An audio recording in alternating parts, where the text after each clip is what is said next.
And then just a quick question for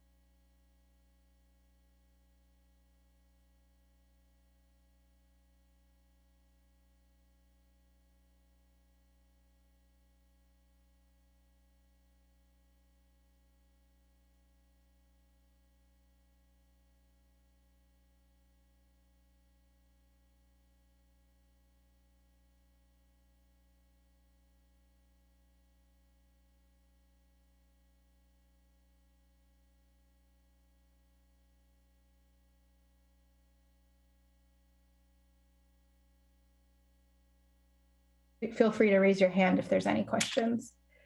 Wonderful. Thanks, everyone. We'll wait to get started as people.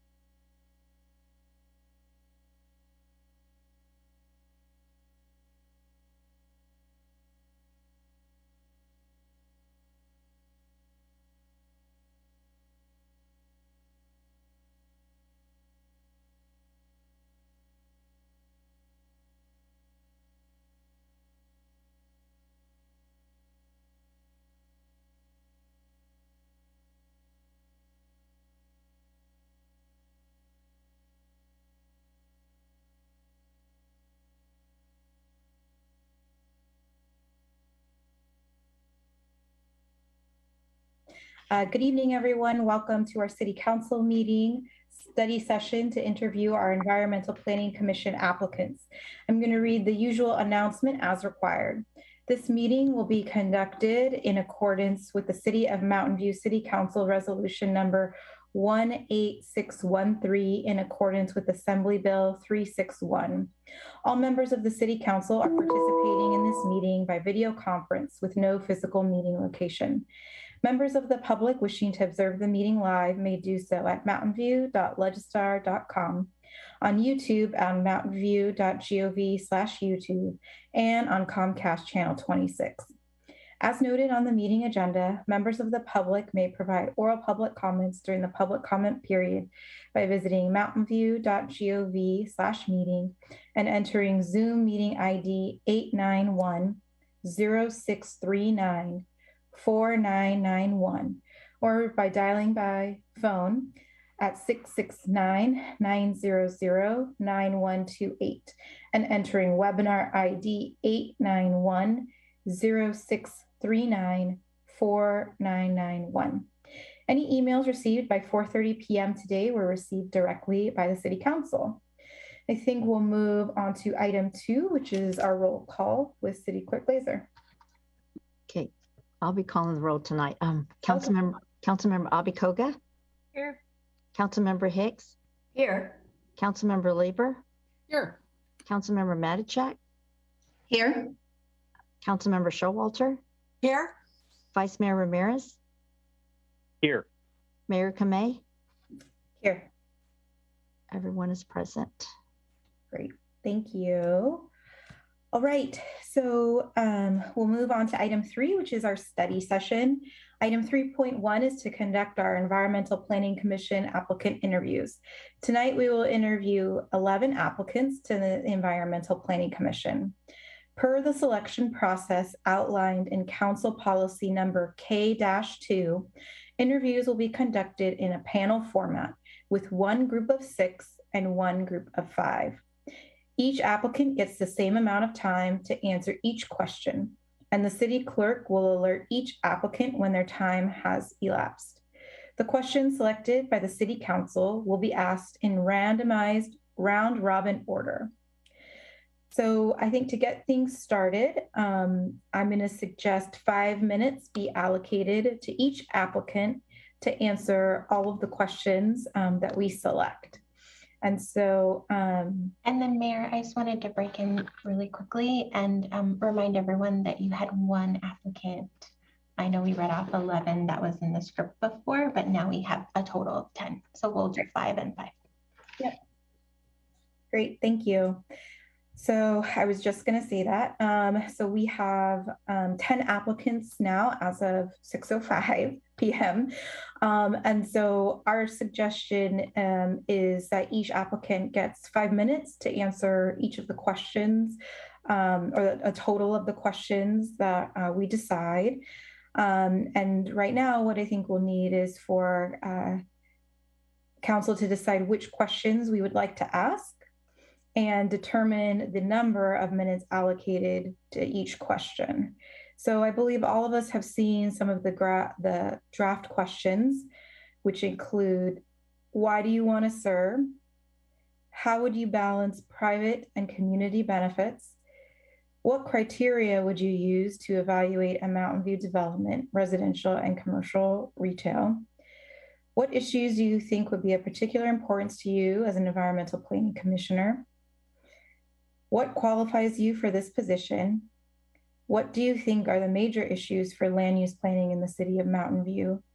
And give some Mountain View examples of successes and failures in planning. So that the council may ask a limited number of clarifying questions in the event a candidate's answer was unclear or otherwise not understood. Clarifying questions should not be used to allow a candidate an additional opportunity to expand on original response. After hearing from all applicants, each council member will vote for 3. All right.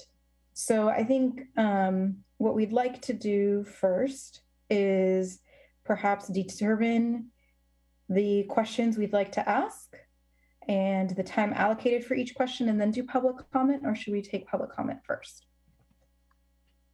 You can determine the order, the questions and the order first and then take public comment. That's fine. Wonderful. All right. So colleagues, this is a little bit different tonight, kind of given the format. So just please feel to raise your hand if you have any suggestions on which questions you would like to have move forward, and your ideas of how long each question should be allocated. So my suggestion perhaps is that we ask for 3 questions at 5 minutes. Perhaps the first question could be 1 minute, and then question 2 and 3 could each be 2 minutes, and that could be the total of the 5. And then for question 1, we could ask them to include a little bit, about themselves and perhaps, why they'd like to serve on the EPC. Councilmember Matichak. Thanks. So I'd like to ask some questions that weren't listed there. I would like to know what they think about the city's existing plans for land use development, the general plan and the precise plans. I'd like to know their thoughts about those. Could you propose that in a question format, please? Sure. So what are your thoughts on the city's existing land use plans, the general plan and the precise plans? And another oldie but goodie is, what do you think the role of the EPC is?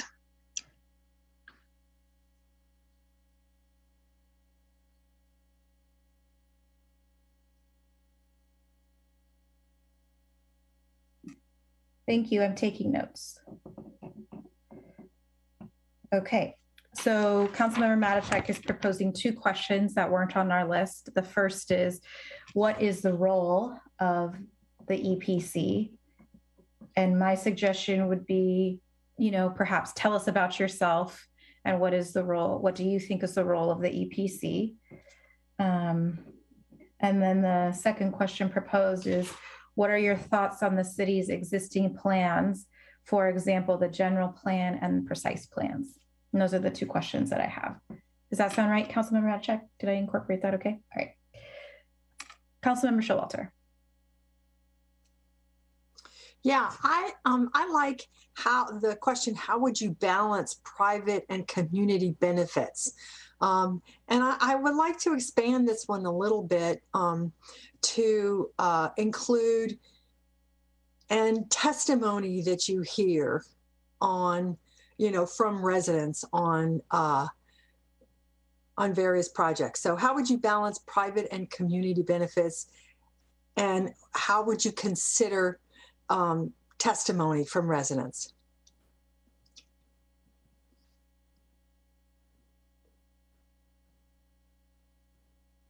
And I like the suggestion that Councilmember Matichak made. Thanks for that.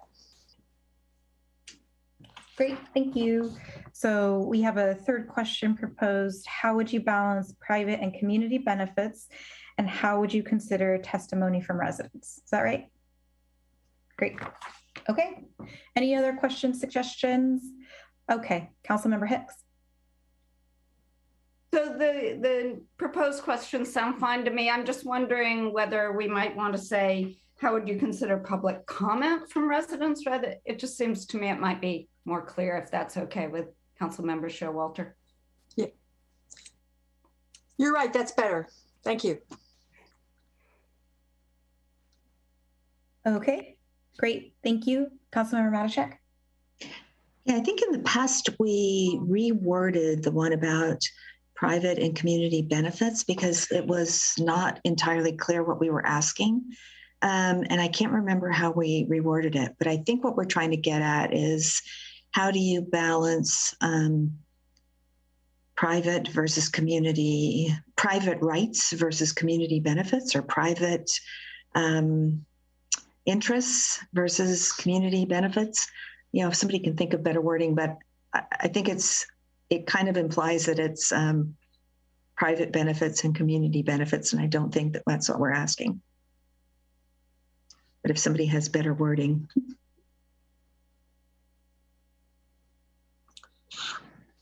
Okay, thank you. Councilmember Abikoga. Yeah, I know in the past we've used private property rights. Yeah. I don't know if that's more specific to where Councilmember Matichak you're heading. But that's how I would think of it, that versus community as a whole benefits. Okay. So perhaps it could be, how would you balance private property rights and community benefits? And how would you consider public comment from residents? Does that sound okay? All right. So I think that we have almost 4 questions, but I think we'll still call it 3. So I'll just repeat them for colleagues and you can tell me if this sounds accurate. So I think the first question might be, tell us about yourself and what is the role of the EPC? Then the second could be, what are your thoughts on the city's existing plans, like the general plan and precise plans? And then the last question could be, how would you balance private property rights and community benefits? And how would you consider public comment from residents? Do those questions sound all right to everyone? Okay, so I'll just need, I think, maybe some physical shaking of the heads or raising of the hands if those questions sound okay for everyone. Okay, I see hands and okay, thumbs up. Oh, that's even better. All right, and so I think the proposal would be 1 minute for the first question, tell us about yourself, role of the EPC, and then 2 minutes for the other 2 questions. And then that would be 5 minutes per applicant. Does that sound all right? Okay, and then I think given the new selection process, let's see, so each applicant gets the same amount of time. Our city clerk will take time, and then it will be a randomized round robin order. And I think before we let folks into the room, perhaps we can decide how that randomized round robin order will be. For example, it could be alphabetical by last name, alphabetical by first name.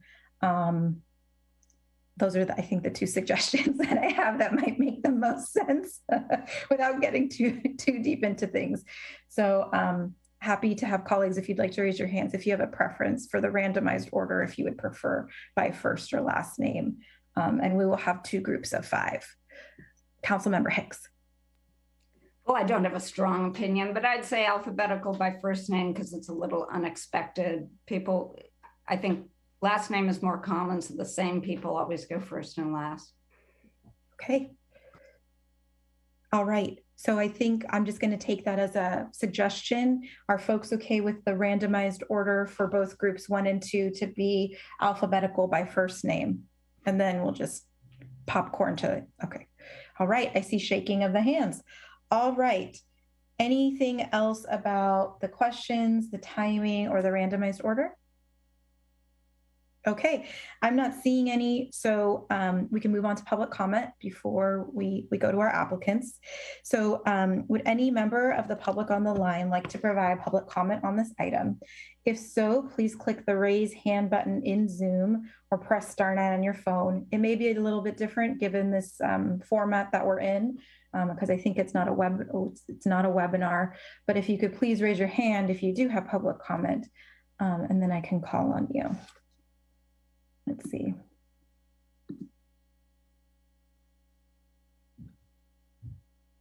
All right, I am not seeing any hands. Deputy City Clerk Wong, are you seeing anybody? City Clerk Glazer, are you seeing anyone? All right, so we're all not seeing any hands and no one on the line. So we'll bring it back to council and we'll have the first batch of applicants be brought into the meeting. Thank you.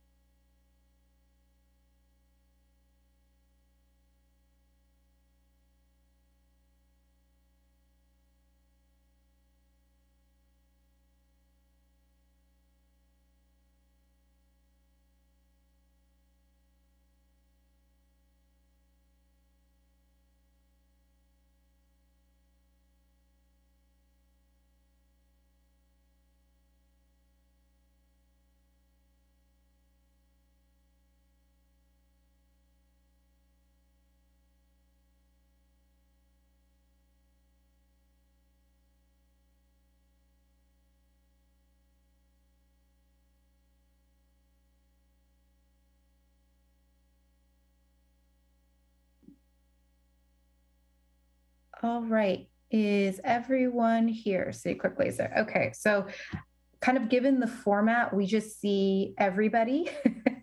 So City Clerk, do you mind reading the list of 5 folks for our colleagues and the public to clearly hear so we know who's in group 1? Yeah, group 1 is Chris Clark, Jose Gutierrez, Matt Grunwald, Megan Elmore, and Paul Donahue. Thank you very much. That'll help me with the order. Okay, so let's see. So, Chris.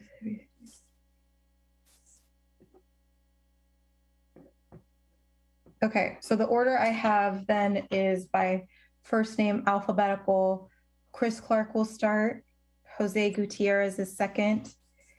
Third is Matt Grunwald. 4, Megan Elmore. 5th, Paul Donahue. Is that right? By alphabetical first name? All right, wonderful. Okay. So the city clerk will keep time. So our first question is for 1 minute, and we'll start with you, Chris. All right, Chris, tell us about yourself and what is the role of the EPC? Well, Mayor, Vice Mayor, Council members, it's good to see you all again. I think you all know me fairly well, so I'll just start by saying, I think the role of the EPC, it's an advisory body to council, and its goals, I think, should be to look at long-range planning, land use with respect to land use and environmental sustainability, and being a conduit between the public and the council and sort of reviewing those long-range plans and land use policies and projects that come under those plans, and taking a first pass at those after staff has looked at them, working with the public to get input and feedback on those plans, and then to provide the best recommendation that we can to you all to either move forward or not, or to make tweaks to those plans or those developments. And then I think and that's one of the reasons why I'm eager to serve on EPC is, I believe land use and environmental sustainability are two of the key areas that will play a significant role in the long-term sustainability of our city. So 1 minute goes by fast. Great, thank you. Yes, question 1 is 1 minute. So hopefully that'll be easy to understand, to remember. And the city clerk will let you know when your time is up. Jose, you're next. Tell us about yourself and what is the role of the EPC? Sure. Hey, so I want to apologize to everyone first because it looks like my video is just not stalling. So just FYI, I can't control that, but I'm going to answer the question and go for it right now. I think the advisory board with the EPC is important to the community, obviously because of future development growth. And we need housing. We also need community input from diverse neighborhoods, from different ones where we haven't been heard from before. I live on Latham Street, and I understand that many in my area here is being looked at in terms of proposed redevelopment projects. And I'd like to be able to voice concerns about that and express the opinions from my neck of the woods so that we can continue the smart growth for the city that's in the best interest, not just for one particular neighborhood, but for the big picture of Mountain View. And so that's why I look at the EPC as an important decision-making body to help advise the city council to make the right decisions as best as we can. Great, thank you. Matt, you're next. Sure. A little bit about me. I've been here living in Mountain View for about 9 years. Both my wife and I work for businesses based in Mountain View and are raising 3 children who are in the Mountain View schools. We consider Mountain View to be our home, and so I feel invested in the future of Mountain View. So that's why, and I think Mountain View is a collection of decisions that have been made. That's how the city operates and looks today, is based on and a result of those decisions. The EPC helps council as an advisory body to make decisions about land use and with individual properties. And I feel compelled to help, if I can help make those smaller decisions that council doesn't have time to oversee and to make decisions for each of the specific projects that come up, that I'd be contributing to the future of Mountain View. As well as for the long range planning, again, I think trying to be connected to the neighborhoods. I have experience based on in my application, reference the different neighborhoods that I've lived in and working here, have a breadth of experience that I could bring. Great, thank you. Megan? And please let me know if you'd like me to repeat the question, but. That's okay, thank you. I appreciate everyone's time here today. My name's Megan. I've been living here in Mountain View since 2009, and I consider it to be my forever home, I guess. I have really loved living here, both as a renter and now as a homeowner for the past 4 years. So I think that I would bring to the committee, a vast range of experience in different places I've lived within Mountain View and a perspective on what it's like to be a renter here, what it's like to be a homeowner here. And I feel really compelled to come work with the EPC because I know that your job is planning, how to keep our ecosystem beautiful, how to keep our social ecosystem beautiful, and how to keep us functioning well into the future. I think now is a wonderful time to be focusing on long-term planning. I know that I feel compelled to do it pretty much anew, but I'm excited to join you guys, and I would really like to learn from the council and from the committee and to be able to contribute my part. Great, thank you. Paul. Hi, so I've lived in Mountain View for 27 years, and the last 15 years of that I've been on various advisory bodies, including 7 years in the Parks and Rec Commission, 7 years on the library board. So I'm really invested in the community, and I've also lived both as a renter and as a homeowner in Mountain View. So I do have both perspectives. I think the role of the EPC is clearly it's an advisory body to the city council, as I think the city charter says, but it really is a conduit between, I think somebody else said, a conduit between the public and the city council. And the purpose really is to vet a lot of these ideas, gather the public comment, kind of hopefully offload some of that from the city council so it doesn't all have to go through the city council, and get some of those preliminary ideas and things distilled down to something that's ready for the council. So those are my thoughts. Thanks. Great, thank you. So we'll move on to question 2. And I think how traditionally, and City Clerk Glazer, you can correct me if I'm wrong, the round robin works is we'll start with whoever was second first, right? So we'll popcorn. All right, just want to give folks the heads up. So this time we'll start with you, Jose. And question 2 is 2 minutes. What are your thoughts on the city's existing plans, like the general plan and precise plans? Thank you, Honorable Mayor Kamei. Look, these are challenging times, and we're obviously at a crossroads with development and growth. We're looking at competing vested interests between neighborhoods and what can be built in those neighborhoods and what can't be built.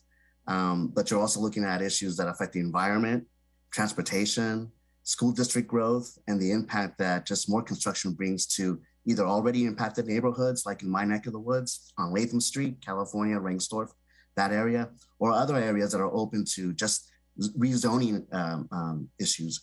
So I think we should be careful when we try and think about these issues in the present, but we should also try and be open-minded about what can we do to tweak these if they need to be readdressed.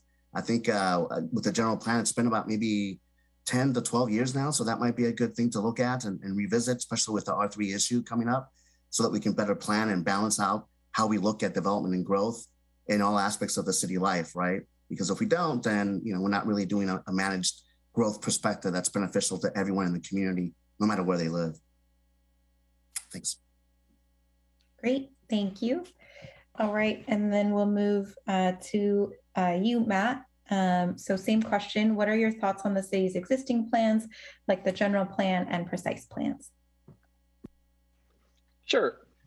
I think the general plan and precise plans do a good job of balancing in the current state the needs of all the different quality of life issues that we're trying to balance, in addition to the how much we need to grow our housing stock. As we look forward to the decisions that this EPC will need to make, I would be very interested in really trying to quantify for each project that is coming forward with us to the EPC.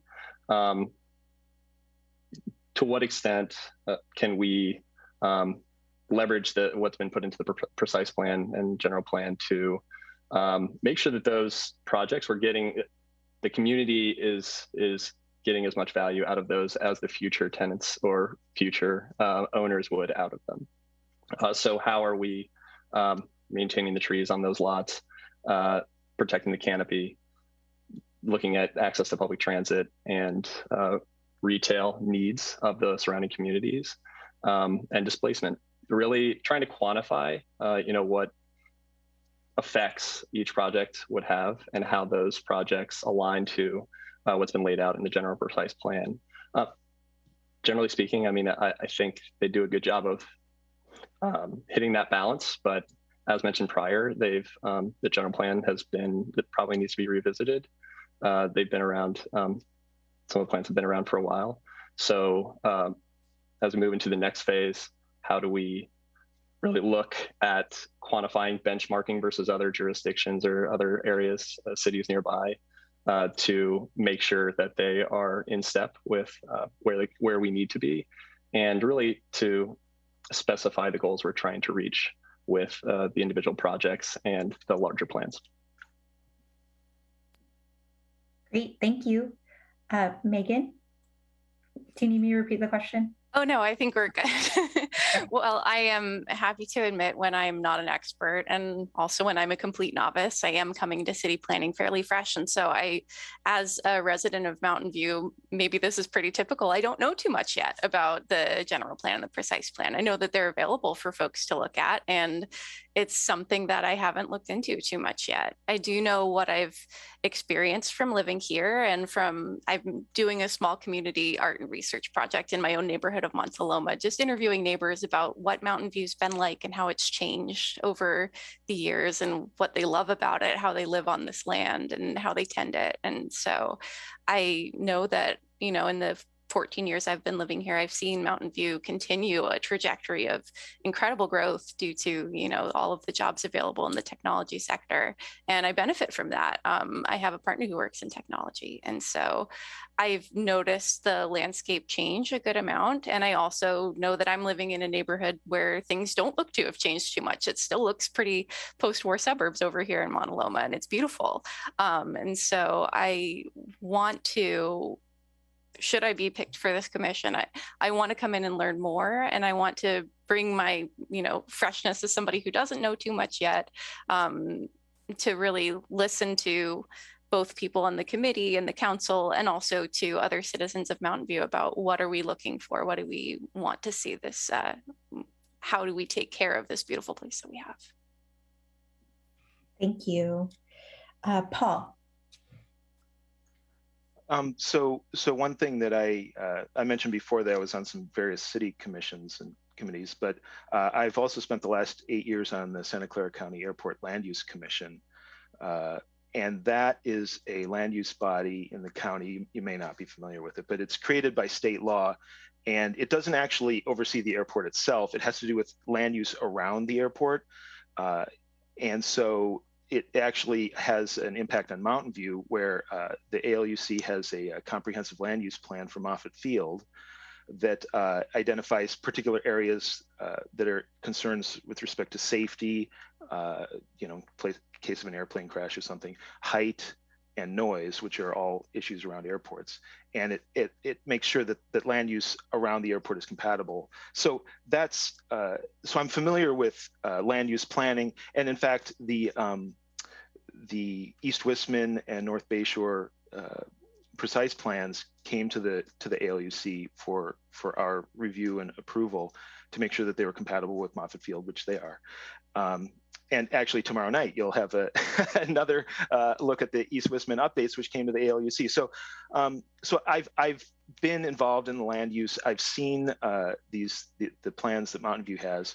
As for plans for Mountain View going forward, obviously environmental sustainability is super important, because if things aren't sustainable, well, we can't sustain them, and that's not any good for anyone.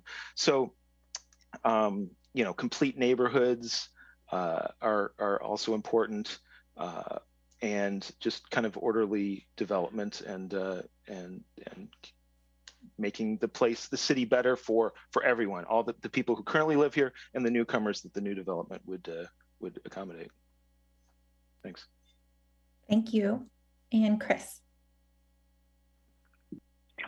So I'm obviously a little bit biased here, having worked on them, and you know, from the general plan to the initial three precise plans we worked on, and then some of the more recent ones that we passed. I think I'll start by saying I'm personally really proud of the work that we did on all those across several councils, starting with the general plan and then the precise plans, which I think were the envy of many. And you know, won all sorts of awards, but I think the most important thing there is that a lot of cities tried to imitate those plans, and I think that's the greatest form of flattery. Having said that, the general plan is getting a little bit. It's been a while. I think it would behoove us to take a look at that. Maybe not a full general plan process, but maybe something targeted. I also think we've learned a lot from, you've seen the evolution of the precise plans where, you know, East Wistman, I think, is a much better product than some of the early plans. And even though I think, you know, the El Camino corridor, for example, is actually, I think, developing quite well. And we could do, maybe that doesn't need quite as much change, for example, as perhaps a relook at some of the others. But I think the other thing that we should be proud of as a city is that as time has gone on, we've learned from the successes and failures of each individual elements in each of the precise plans, and you know, culminating in, you know, East Wistman, for example, where we have a jobs housing linkage, and really responding and adapting to market conditions over time and the needs of the community with respect to housing. And you know, even though it was really painful, you know, 2 different iterations of North Bayshore. And I think we should be really proud of this as a city that I think we've continued to evolve and produce better products. The other thing that folks forget about EPC is there are also implementation plans associated with the general plan and everything, and we should work hard to ensure that we're meeting the intent of those implementation plans. Great, thank you. All right. Thanks, everyone. We've now hit our third and last question. And this one we will start with Matt. And this is for 2 minutes. How would you balance private property rights and community benefits? And how would you consider public comment from residents? Sure. I'll take this in the form of let's say a specific project is coming before for the EPC to be evaluated. I think overall my general take is, what would the average Mountain View voter or resident think is fair? And use first starting from the framework of what actually can be decided versus what is already decided by the regulations that are out there, right? So in some cases, there's no flexibility really to ask a developer or a property owner to alter the plans. I think for that, I would try to do discovery questions, really asking a lot of questions, trying to get data where possible. To benchmark, let's say number of units, square footage per units, all of the hard numbers about the plan or project and how do those compare to other benchmarks from past projects that have been evaluated and what the regulations are.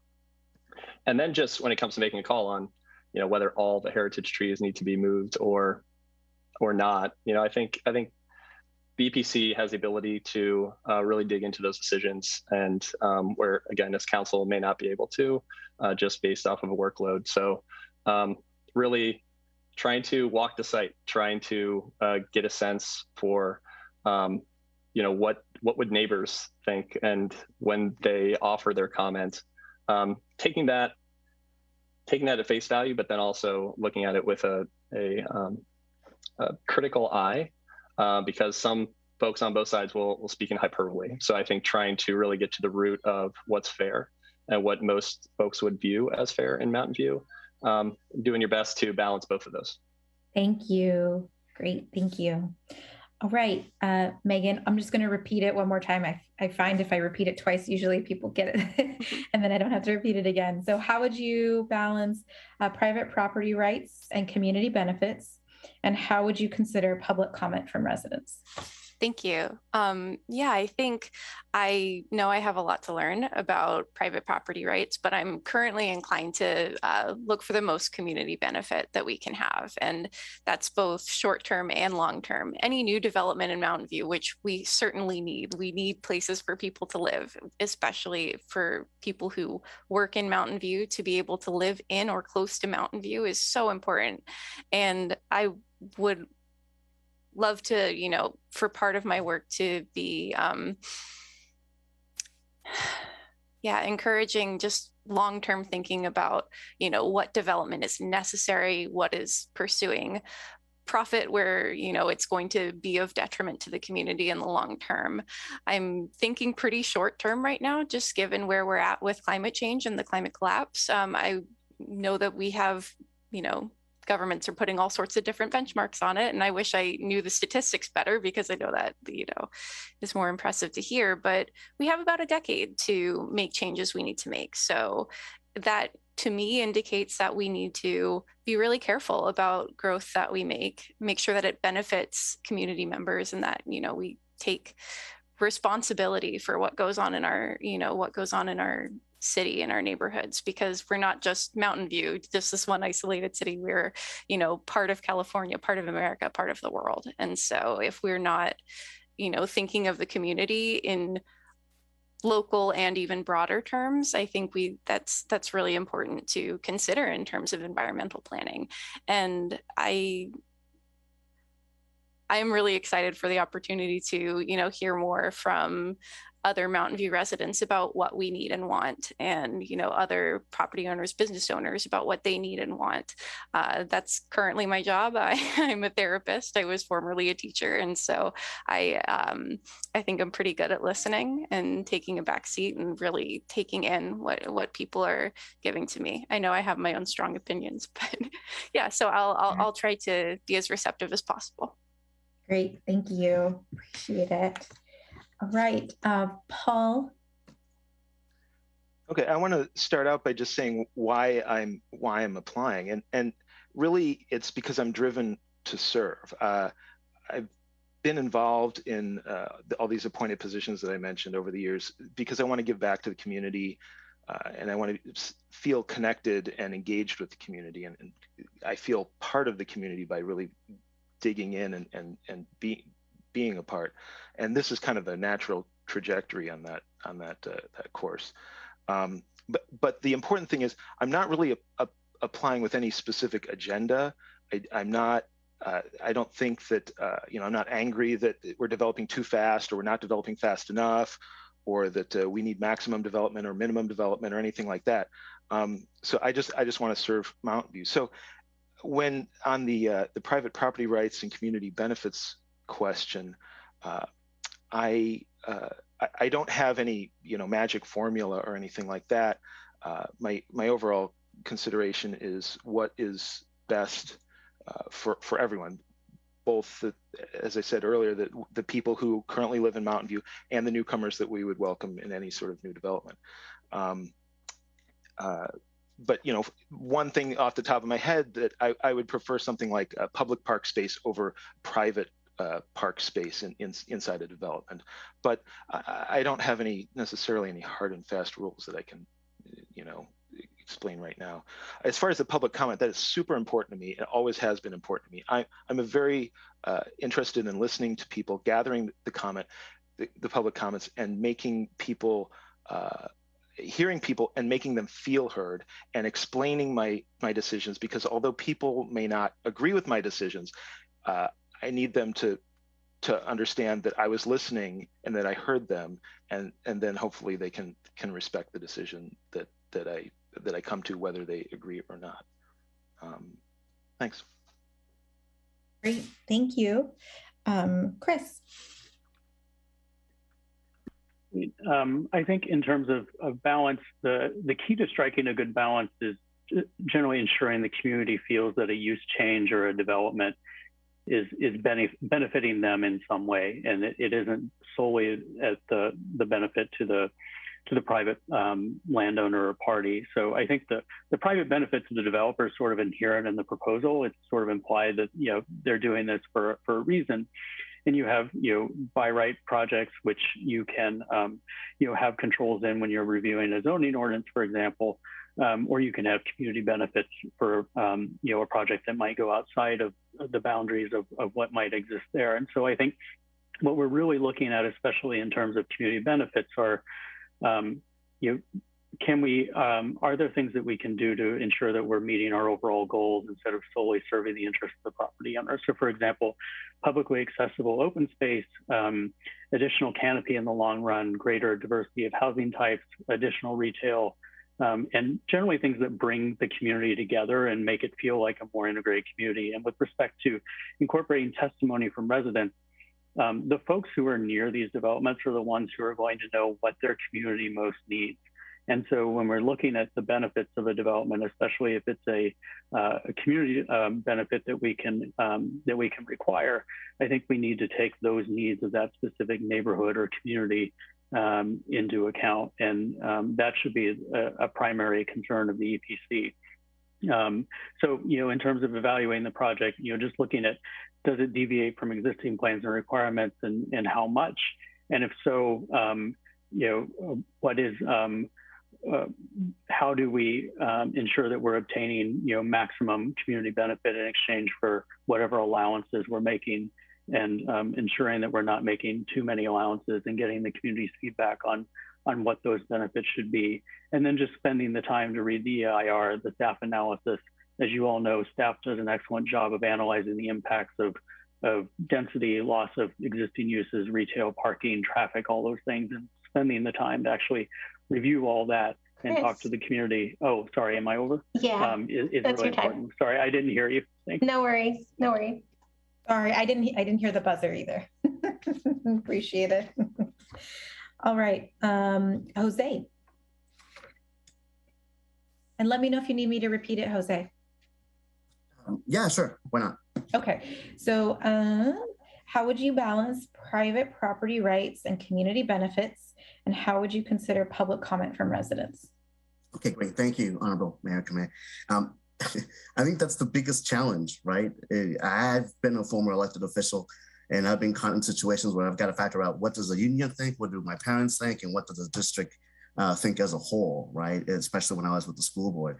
But when you look at these types of issues, I think the biggest challenge that we have is communication and sharing of information. Once everyone knows what can and can't be done, you find in that respect that then we're on the same page.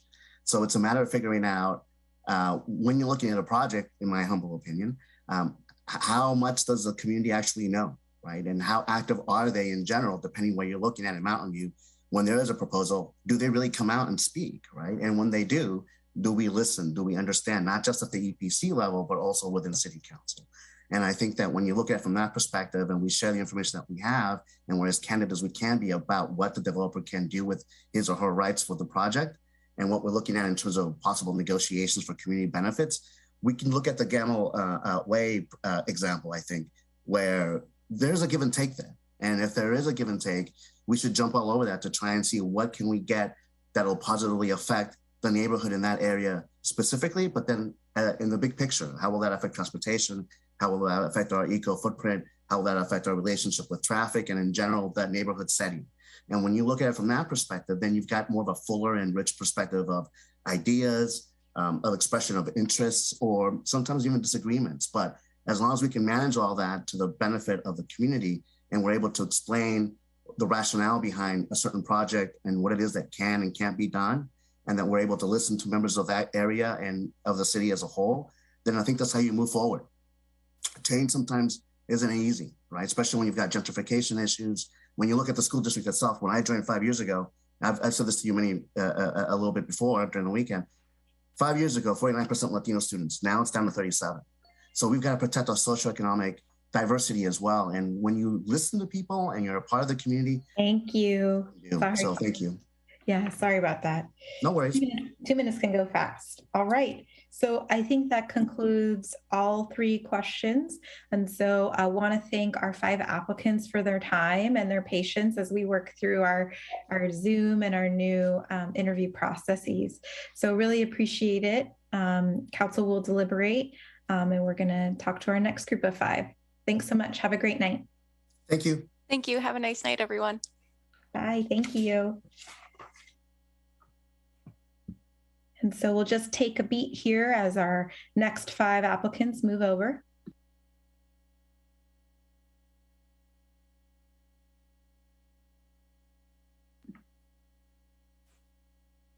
All right, and I think all 5 are here. And so City Clerk Glazer, can we just do the same thing, if you don't mind, just read out the names of the 5 for all of us, just to refresh our memories? Yes, we have Alejandro Nunez, Ida Rose Sylvester, Joyce Yin, Richard Raffan, and William Lambert. Okay. All right, sorry, Joyce. And Ida Rose. Okay. So I guess this is where I have to say, Alex, is it okay if we call you Alex, or would you like us to go by Alejandro tonight? You can call me Alex. Okay, just making sure. Okay, okay, so that doesn't change you in the alphabet, but William, Bill, you're gonna get a change, I think. So we all know you as, unless you'd like to go by William tonight. Bill's good. Okay, Bill. All right, thank you. All right, so we'll have Alex first, Bill second, Ida Rose, Joyce, Richard. Did I get that right? All right. Wonderful. Okay. So just as a refresher, 5 minutes for all of you. The first question is 1 minute, second question, 2 minutes, third question, 2 minutes. And our city clerk will help keep us on track. And when you hear that beautiful kind of bell sound, your time is up. All right. So we'll start with you, Alex. Tell us about yourself and what is the role of the EPC? All right, sounds good. Well, my name is Alex Nunez. I have been a longtime advocate here in the city of Mountain View for increased development, for tenant protections, and for ensuring that as our city grows, that the most vulnerable people in our community are able to participate in the benefits of that development as well. The role of the EPC, aside from its city charter and kind of legal requirements as far as reviewing projects for compliance with our zoning code, for example, I believe really is intended to be a conduit or some kind of really a channel between what the community wants and needs out of development and ultimately being able to provide that back to the city council. One of the particulars that I believe I can bring to the table is in being able to extend that to the Latino community in the city of Mountain View, to be able to make sure that people are understanding where development is heading in the city and how they can participate. Thank you. Bill, tell us about yourself and what is the role of the EPC?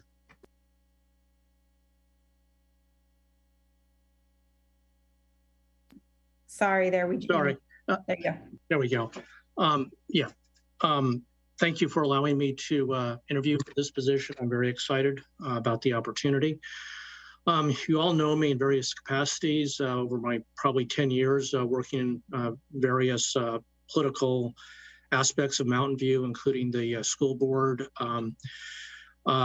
being a board member of the Day Worker Center and other capacities. Most recently, I got involved with the issues surrounding Mauna Loma Park and became aware of all of the issues about land use in Mountain View.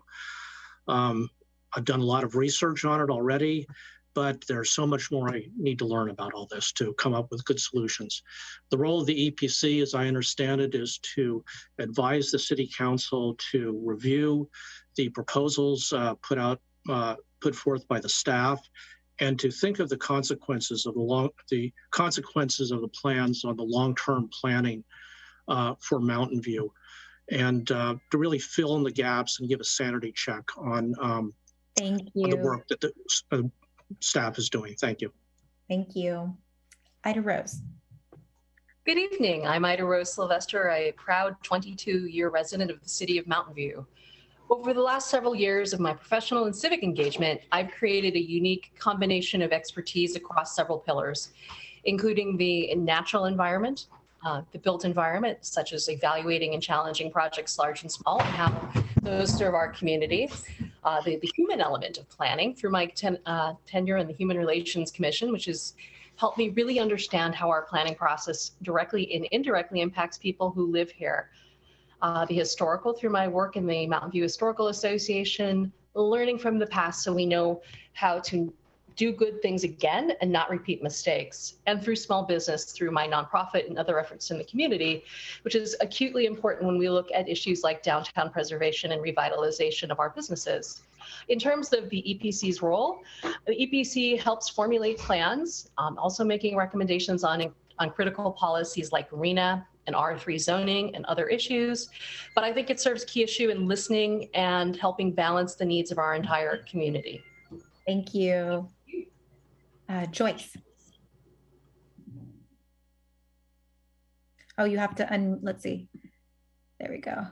Sorry, I didn't want to make noise earlier. Okay. Thank you for your time. I just wanted to introduce myself to those who don't know me. My name is Joyce Yin, and I am a professional registered architect. I mainly do residential. I have a background in city design as well, urban design, and I care very much about how our city develops over time. And in the near term, historic preservation is is one of the things I feel is needed to have an overall balanced city that works well over time. And I think that the background I have in that aspect of city planning really is useful when we look at zoning codes, general plans, precise plans, so on and so forth. I do feel that EPC is much more than that. We also need to look at the whole picture, the environment, sustainability. I have a degree in environmental sustainability, environmental sciences, and that is a passion of mine as well. So bringing it all together. Great. All right. So our next question will start with Bill. It's 2 minutes. And what are your thoughts on the city's existing plans, like the general plan? Mayor, did we miss Richard? Oh, so sorry, Richard. Sorry. Oh, you have to unmute. Let's see. Hold on. Let me ask you to unmute. There you go. I'm sitting here in awe of everybody. What a great group of candidates you have. I'm impressed. Yes, my name is Richard Raffan. I've lived in Mountain View now for 20 years. I was attracted to Mountain View because of the diversity of the city of Mountain View. I think probably what I would bring to the process is 80-year perspective in the North Peninsula.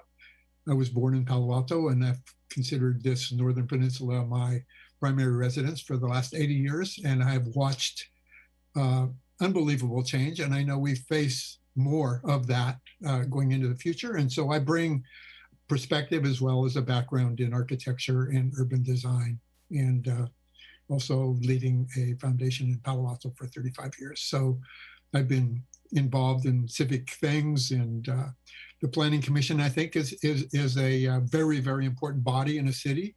It's sort of representative of the stakeholders, hopefully, who determine how the city will implement a general plan, and work closely with planning staff to achieve the city's goals.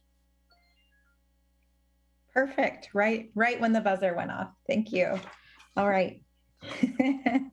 All right. So let's see. I think I have to ask people to unmute. So Bill, I'm going to ask you to unmute. You're next. So question 2 is 2 minutes. What are your thoughts on the city's existing plans, like the general plan and precise plans? So, yeah, it's a good question, very broad. The general plan right now, I think, really focuses on housing, and we're getting housing needs from many sides, not only internally but clearly from state mandates.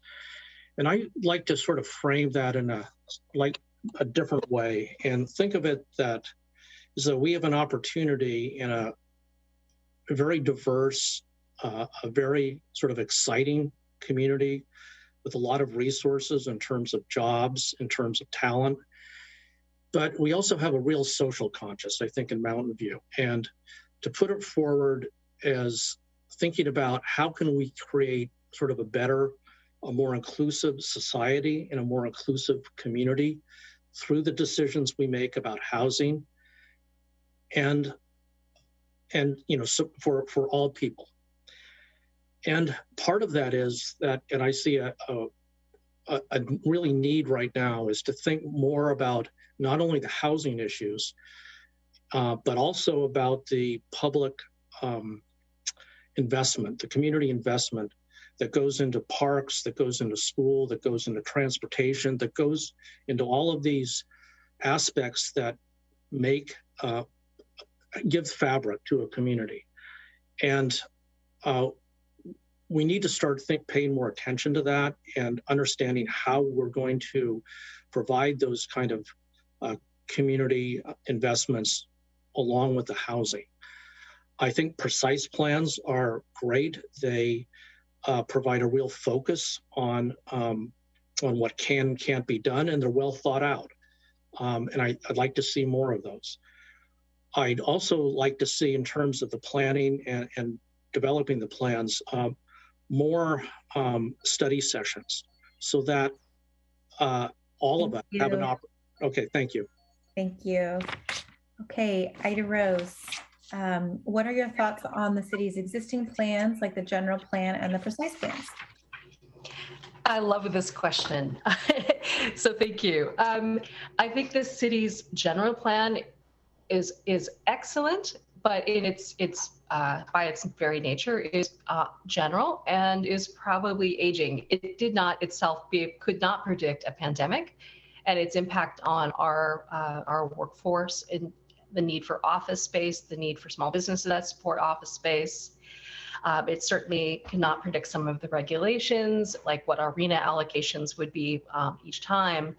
So in many senses, it's a great document, but needs to have the current time breathed into it. From our precise plan perspective, I think especially with East Wisman, North Terabella, and North Bayshore, we have some really incredible vision for building complete communities that serve a future population that take some very bold steps, very similar to the bold steps we took here in the 50s in a city when we were moving from a very agricultural city to a much more densely urbanized city. So a chance to really re-envision who we are when we grow up.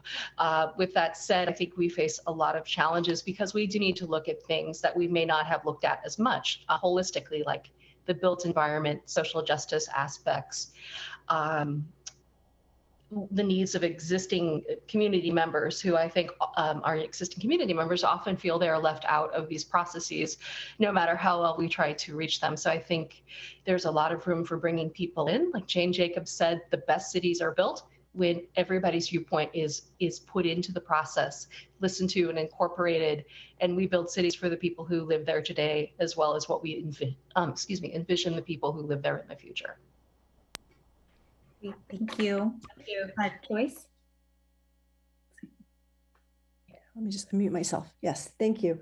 Yeah, as I had mentioned in the application, I just feel like, much like Ida Rose had mentioned, the general plan is general, and we are facing such rapid change in a short amount of time that it makes for very complex issues and challenges. And I find that we really need to prioritize and balance all those aspects. And it's tough to do. There's no easy solution or answer to this. But I feel like it's very important to listen to the public, to what they want, what they feel is important, and then translate that in our priorities in terms of how we build out and plan for the future. In general, even the precise plans, these are long-term things. And when we look at something of that scope and that timeline, we sort of have to look at our best view of what that future might be. We have to have some flexibility in there, but at the same time, we are planning for the greater good of the city over sort of this medium term. For the general plan, obviously, it's for the longer term, and there needs to be more flexibility in the general plan given such rapid change. But it's a complex challenge and very interesting challenge, and I'm kind of excited to see what happens, even though it's a little nerve-wracking too. Thank you. Richard, same question. What are your thoughts on the city's existing plans, like the general plan and our precise plans? I would tend to agree that a general plan is very general. And I think Mountain View has some unique challenges in that it's cut in pieces by the railroad tracks, by freeways, and by physical situations like Shoreline Avenue. And I would like to see more precise area plans. And when I helped to write Palo Alto's just expired general plan, we created 5 precise area plans in Palo Alto and involved the people in those areas in helping to determine the character and the nature of those areas. So I think the precise area plan process could be expanded. And I also agree that we have to ground the general plan in all kinds of things like diversity, which is one of the reasons I moved to Mountain View, appreciating diversity, preserving some of the historical aspects of Mountain View, and then embracing that we can barely imagine as it unfolds, but to take snapshots along the way to update the general plan and ground it in reality as we move forward. Thank you. Thank you. Alex. Yeah, I think that since it was adopted in 2012, that the general plan is definitely ready for some opportunities for some practical amendments. I think that the city is already moving towards this with what the R3 working project, looking at that zoning category and looking for opportunities to densify. And I also believe that the displacement component will be very important as we look to make sure that there's more equity in how we develop and grow. But there are definitely other challenges as well. Obviously, as we've seen over the last 10 years, some of the environmental components have definitely come into the fore a lot more. And so as we're thinking about how we're going to be meeting some of our greenhouse gas emissions reductions targets, for example, I think that one of the areas of the general plan where we want to look at is not only affirming the need for jobs close to areas of transit, greater connectivity of bicycling and alternative modes of transportation is definitely going to become a lot more important as well.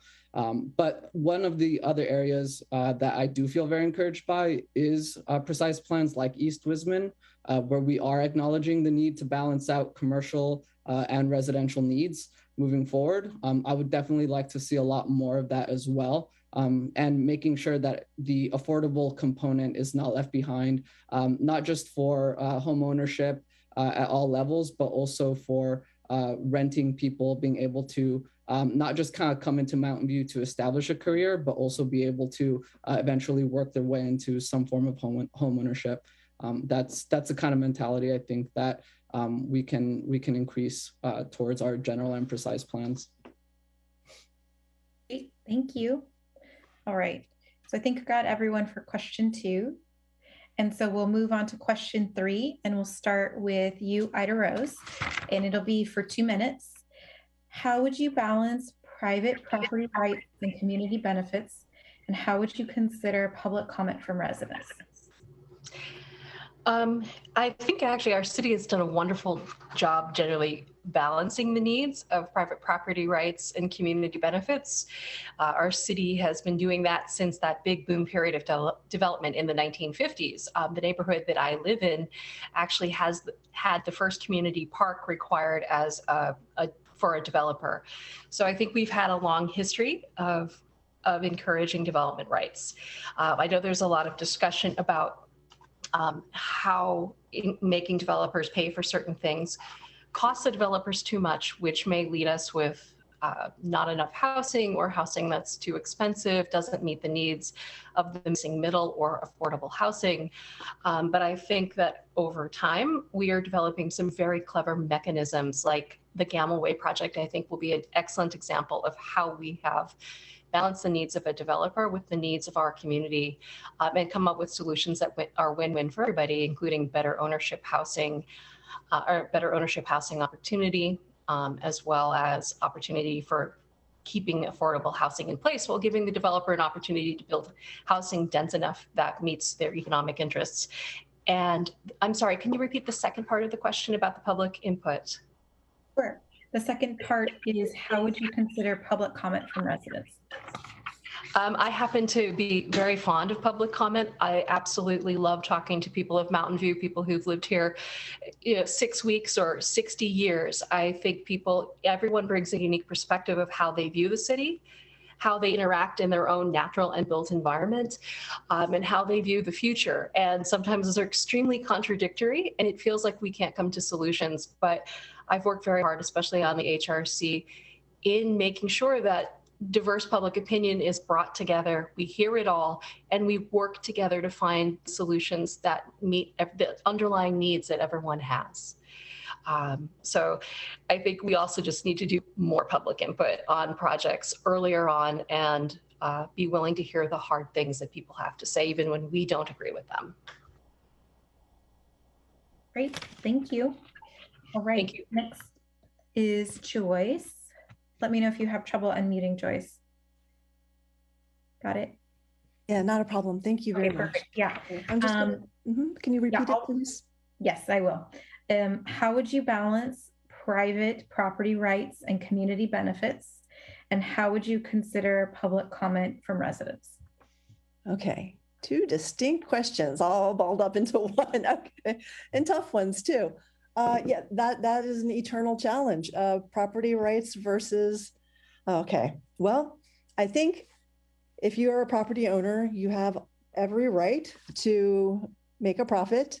I do not take away from that. However, I guess when I come to it, the problem at hand, it is literally just trying to balance all the priorities. And there are so many components that are important, and a lot of it is for the public good. And I do tend to, I will say, side with the public good over time, and I do not want to take away from the ability of a property owner or to be able to have a win. But if we can work together from the beginning of the process and all come with good intentions, I think it's very doable. We've had lots of examples in large plans all the way down to like individual projects. And so I think it's doable if everyone comes to the table with good intentions, the willingness to work together. And I just think as a member of the EPC, my job is to look for the good of the city and for the public. And that takes us to part two, which is taking public input. I think it's critical to get public input. What are we doing if we're not doing that? I think that we really need to try to reach out and hear more about what the public wants. I think that's always a challenge too. Everyone is so busy, so stressed out, just making ends meet. There's not a lot of time to devote to what's not going to affect them right now. So I think if we can try to just get more public input, fuse it together, and then make the best decisions possible, that's the best we can do. And I'm all for it. Great, thank you. All right, next, Richard. So I'll repeat it. How would you balance private property rights and community benefits? And how would you consider public comment from residents? And you have 2 minutes. That first part is a great question. Great question. I think we're right in the middle of that challenge everywhere. The individual rights are what makes the richness of texture. It's diverse. It makes places interesting. And collective rights, I would call them the collective rights, community rights. Those are absolutely needing to be totally balanced by the individual part. And so I think Mountain View is doing a good job. I love the downtown. I love the Civic Center. I love there are a lot of parks in Mountain View, but I think the well-being of the community is something that derives from a well-educated population. So in part, answer to the second question, how to involve people and the input. In my experience, it's best to create some form of contextual education before people start to voice opinions. It tends to collect the opinions a little bit when you contextualize them and put them in the larger common good. And I participated in Palo Alto. We did an extensive outreach in Palo Alto to people and involved people in coming up with the design and the plans for their neighborhoods and for the city of Palo Alto. So I'm a complete advocate of facilitated, well-facilitated, with an educational component of involving all the stakeholders in making the decisions about the future of the city and the neighborhoods that they live in. That would be it. Thank you. I sort of combined them. Yes, no, perfect. Thank you. Yes, we were trying to sneak in 2 questions into one. And they're very related. So I feel, yeah. Perfect. All right, thank you. Alex, same question for you. How would you balance private property rights and community benefits, and how would you consider public comment from residents? Yeah, absolutely. The way I think about it, and I actually think it is that balance can skew in 2 directions. At the most baseline level, The reason we have and need community benefits is because as we allow developers to come in and make a monetary return on building projects in our community, there are actual impacts around, increased traffic or increased demand on our parks that actually do arise from enabling that development, that as a city, we need to be able to bring back to make the city livable for the people who have been here before and will continue to come in. So at that level, anything above that really, I think, requires being able to, for lack of better words, engage the developers or the owners of projects as people and really kind of bring them in as partners in the community and help them participate in giving back to the community a little bit more. That takes a little bit of nuance. But it is also important to make sure that development is not tilting in the other direction where it's actively harming people.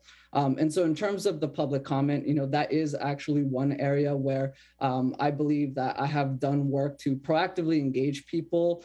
For example, with Gamble Way, where that project, people needed to understand what the process was, how they could organize to understand where the city would take that project. I really made sure that I was proactive in reaching out to people at that site so that they could participate into that public process. And so I think as far as public comment goes, if I were to make it on the EPC, I would definitely want to be a lot more proactive in reaching out to people who could be impacted by development.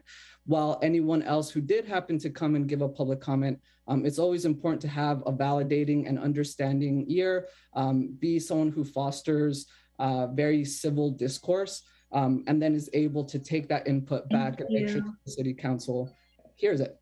Thank you. Thank you. Okay, and Bill, would you like me to repeat the question? No, I think I got it. Okay. Okay, thank you. So one of the reasons I would like to be in the EPC is to be able to answer that question very well. I really don't have enough information how to balance property rights with everything else. As people have said, it's complex, but the money involved is staggering for all the needs of our community. Going forward and going backward in the process. I think that the situation in North Mountain View is urgent. We're having tremendous growth there, and we need to plan. But I really would like to believe that we're all working for the same thing, whether we're developers, citizens, students, children, families. We all want Mountain View to be a great place to live. And I think if we keep our values really high and really lofty, it will help everybody to work together, because everybody has to work together to make this happen. We can't be in our little, our own little vested interest groups and keep working like this. I've just seen too much of that over the last year. Part of that solution, of course, is public input, and as much community input, stakeholder input, talking together, having meetings, being educated as a community. It's very, very difficult to do. And again, I wish I had a good answer how to reach out and get everybody involved. But I think we have to do a lot better at trying to interact with people early in the process, especially before the city staff spends all the time doing their planning, doing the hard work, and then come to us with a proposal that hasn't been sort of worked on by everybody. So I'm up for the challenge. I want to answer those two very, very important problems. Thank you. Great, thank you. All right. So that concludes our, I think, 3 questions. And thank you all for joining us, and council will deliberate. Great. Thanks, everyone. Have a great night. All right. Okay, just waiting. And so I'll now bring this item back to council for votes. The person with the third highest number of votes will be appointed to the shorter unexpired term. If there is a tie vote, we will re-vote on the tied applicants. So I think we have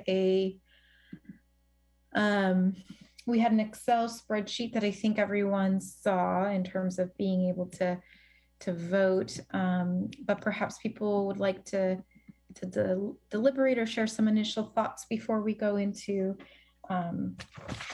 voting. I'm not sure. If council would like to, you can feel free to raise your hands, or perhaps City Clerk Glazer, you can help us figure out how we'll use the Excel sheet. Yeah, I'm happy to track for the council, and it just is a matter of who would like to begin either voting or.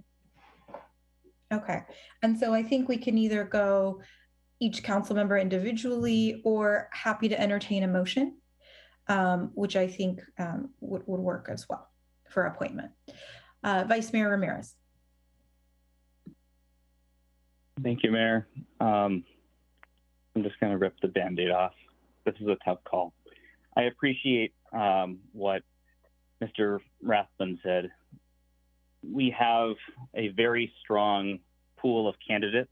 All of them are impressive and bring different qualities and assets, broad representation across the city and position in life. All of them, I think, would have much to contribute to the EPC. And so I've been struggling with this for quite some time. I'll share with you how I have come to the conclusion I've come to, and then I'll share my votes. And depending on how things play out, you know, I may change my mind, but this is where I'm landing right now. I had the opportunity to attend the Spanish Language Civic Leadership Academy Sunday afternoon, and was deeply impressed by all of the graduates and many of the friends and family members and alumni who attended, and had a chance to speak with a number of them. Many of them, not all, but many are immigrants who have come from countries where there is a distrust of the people in their government. And one of the things that impressed many of the participants and graduates was how inclusive and welcoming the city of Mountain View is, and how they each felt that the city and their local government really cared about what they thought. And I think they all would agree that we're doing a lot better even than many of our peers. Not that other cities in our county don't care, but how many others can say that they have leadership academies that are provided in languages other than English? And all of them were excited to continue their service to the city in one way or the other. And one of the things that's hard for me to ignore is right now we have no representation from our Latinx, Latino community. And we only have one renter on the Planning Commission. So I'm going to supply votes both for Alex Nunez and Jose Gutierrez for several reasons. I think they each have great merit on their, in their own right. In terms of representation, they're both Latino, they both rent. Jose lives on Latham. I don't know if we've ever had a planning commissioner who has lived on Latham. And both, I think, have deep ties with our Latinx community. Both speak Spanish. Both were runners-up in the most recent council race. And if they were to run again, I think they would have a probability of victory, in which case I think it would be beneficial to the city for them to have land use experience. I think both have very different perspectives in many regards. Jose is, aside from Mr. Lambert, unique in having elected experience, and I think has demonstrated an ability to work well with a governing body and staff. So I appreciate that perspective. I think that will be valuable. And Alex has done a tremendous amount of organizing work and I think would do an exceptional job representing a community that often feels marginalized and vulnerable. I can't pick between the two. I think both deserve an opportunity to serve on the Planning Commission. And I'll share, I would be very sad if neither were given that opportunity. So those are my two starting votes. I'm also going to support Joyce because I think she's done a great job as an incumbent. She also has, I think, an advantage from my perspective in representing a growing community, our Asian population in Mountain View. I think she brings her perspective is not always aligned with my own, but I think it's an important perspective to have. She's been active in community groups in the city, and I think has been very thoughtful in her contributions. So I'm very happy to support her as well. So those are my votes, and I'm very eager to hear what every other member of the council has to say. Thank you. Great. Thank you, Vice Mayor. And I just want to clarify, the CPPC made, the Council Policies and Procedures Committee made several changes. And so I'm just going to read this because we're going to need to go through all 7 of us. It says each member of the interviewing body shall vote for as many candidates as there are open seats. For example, if 3 seats are available, vote for no more than 3. If 3 seats plus 1 alternate seat are available, vote for no more than 4. In the case that a variety of terms are open, the candidates with the highest number of votes shall be granted the longest terms. In the event there is a tie vote, each member of the interviewing body shall re-vote for the candidate of their choice, and the candidate with the highest number of votes wins. The interviewing body may choose another voting method by majority vote. So City Clerk Glazer is using the Excel spreadsheet to keep track of all of our votes, and we'll go through individually. Thank you for letting me read that and going through this new procedure with us. Really appreciate it. Councilmember Abakoga, I saw your hand up. Would you like to go? Thank you, Mayor. Actually, that was going to be my question is what's the procedure? Because you had mentioned both doing motions and then having each of us go through it. Sorry about that. Yeah, no, it's changed. I think, yeah, going through one at a time is probably best anyway. And my other question is, in terms of the alternate, I believe this EPC is one where we as a council can decide if we want to appoint an alternate or not. And so my question is, when should we have that discussion? We could do it. So the policy I just read says if there's an alternate seat available, then we would appoint for it. And so I guess the clarifying question for staff is there an alternate seat available? So for the EPC, I believe we can create an alternate seat if we'd like to. So I'm not sure if things changed with the new CPPC update policy that I just read. The policy that you read from doesn't address specifically what bodies have or can have alternates. Currently, right now, you have the 7 members and no alternate. So the only thing that we brought forward tonight was filling the 2 impending vacancies, and then the one that's vacant for an unexpired term. But the council would like to discuss an additional alternate seat. That would be something I would suggest doing separately from this voting process. Okay, well, yeah, I guess we can maybe leave that to the end then, but in the past, our past practice is to decide if we want to create an alternate seat, oftentimes based on just the applicant pool. And, you know, if we have a lot of strong candidates, we like to try to include as many as we can, and an alternate seat is a way to do that. So, but I'll leave that till after we pick our 3 appointees. So with that, I guess I'll just put my my preferences. I do appreciate the number of applicants, and also just the very strong pool of applicants we've received this time. Quite a few folks with a lot of experience. I do also appreciate the folks who are interested in getting more involved in the community. So thank you to everyone. I would start with reappointing Joyce Yin. I think she has done an outstanding job. Very thoughtful, very hardworking. It really has put a lot of effort into her role as an APC member. So I think she definitely deserves reappointment.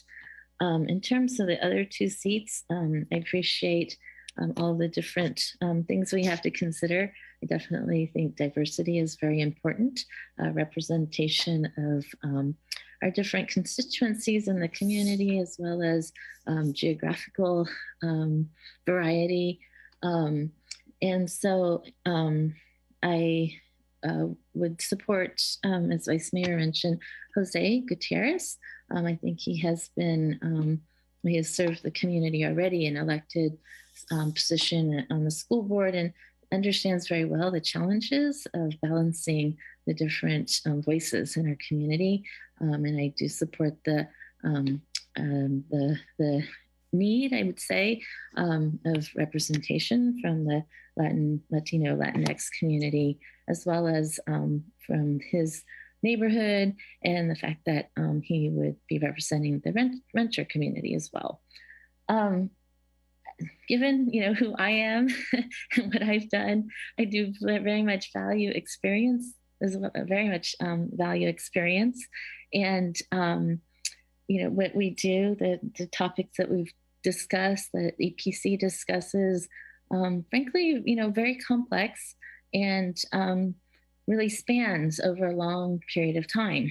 And I have discovered in my returning back to council, really the value of understanding the historic context of a lot of what we are discussing now, like where they root from, what have our decisions been over time, lessons learned, and that can help shape how we move to the future.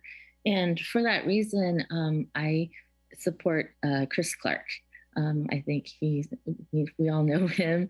I think he's done an outstanding job as a council member, as an EPC member, and he really understands like everything that we're talking about now, because he's been a part of that. And I really believe that continuity makes a difference and can really add a lot of benefit. So he would be my 3rd vote. Thank you. Great, thank you. Other hands?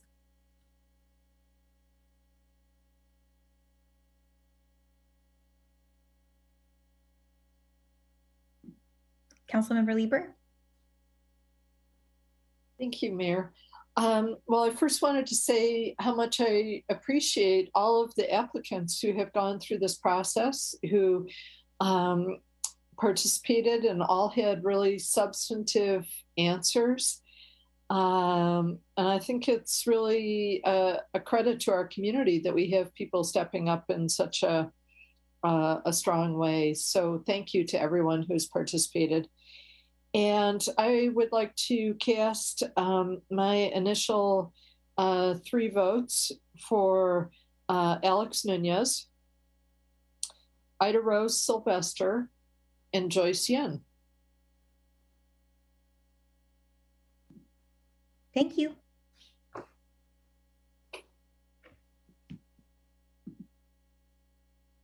Councilmember Hicks.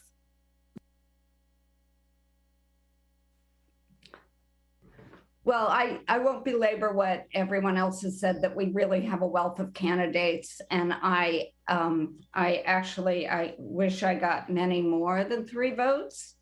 And And I agree with a lot of the things that previous council members have said, so I will not belabor it very much. I think Joyce Yen has done a great job, and I will be voting for her. I will also be voting for Alex Nunez for many of the reasons already cited. And I will be voting for Richard Rathbun as well. Thank you.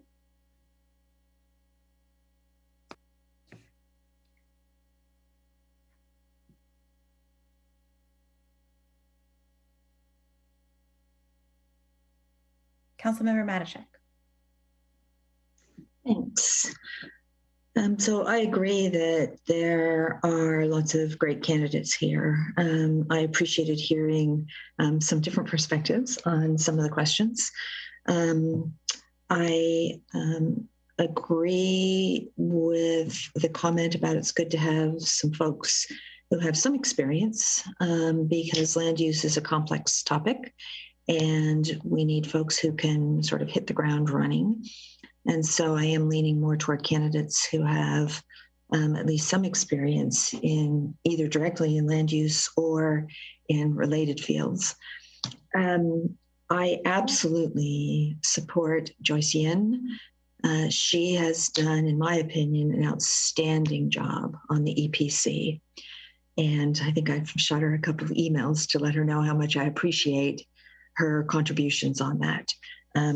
She really brings a wealth of knowledge that I think has really contributed a lot to the recommendations from the EPC. And then, I appreciate some of the other folks who have some experience, and I'm really torn because some experience, lots of potential, more experience. It's a tough one.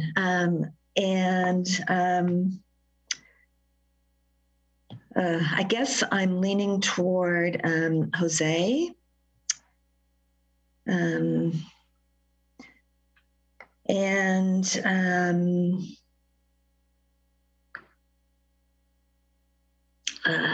going to do two for now. I'll come back to me for the third. Okay. All right. Councilmember Showalter. I didn't even raise my hand, Mayor. Okay. Yes, I too have been just delighted with the caliber of people who have stepped up to apply for EPC. It really is a wonderful reflection on the city and kind of the work that we've done in the past and the work that people hope we'll do in the future. So I can't say enough about how much I appreciate that.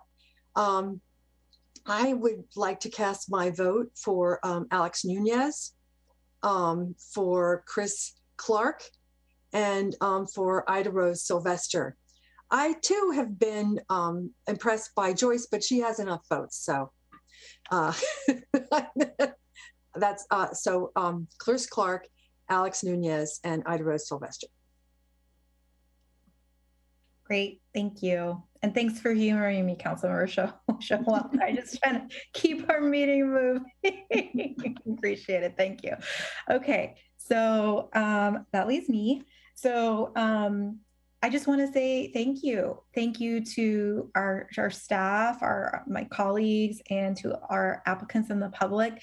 This is a totally new process for doing EPC interviews, the round robin style, the timing, and having to continue to do this virtually. So really appreciate you humoring me as I try to do all this, and really appreciate it. And I feel really heartened that we had initially 11 applicants for 3 seats for EPC. It's such a wonderful thing to see our community wanting to step up and serve and offer a variety of perspectives and backgrounds to, I think, what's really important, which is talking about land use in our city.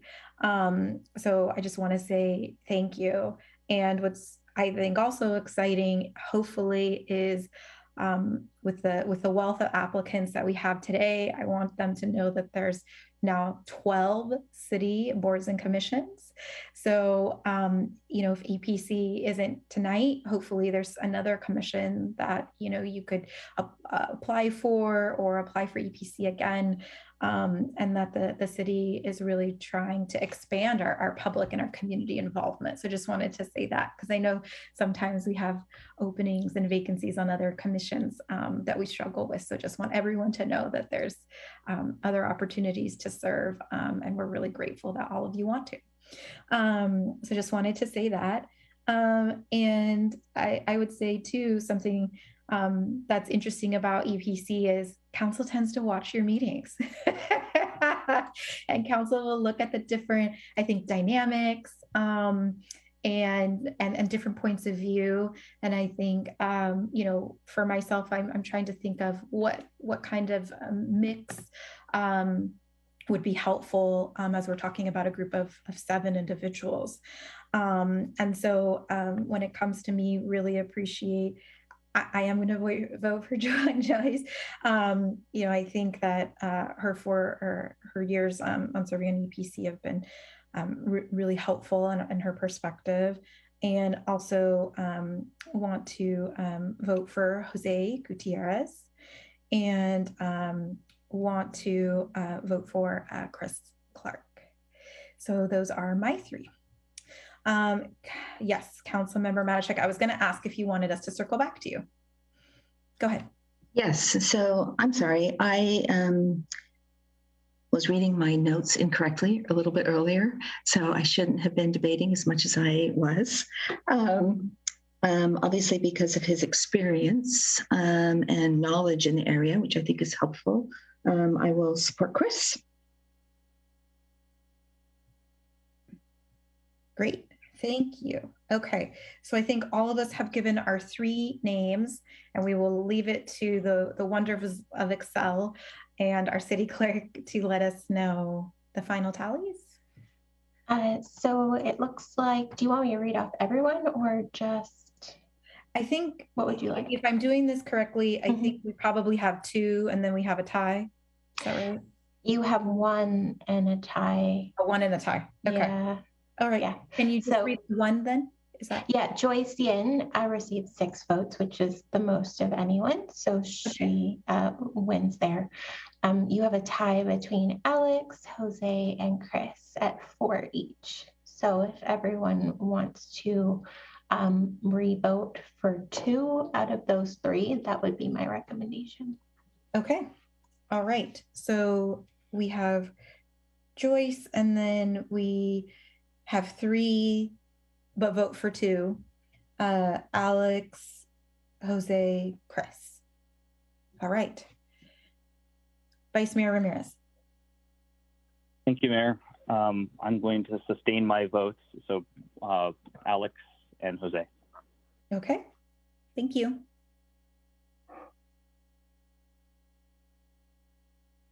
Councilmember Abikoga. I will sustain my vote as well for Jose and Chris. Okay. Councilmember Lieber. Thank you, Mayor. Alex and Chris. All right, thank you. Councilmember Showalter. Alex and Chris.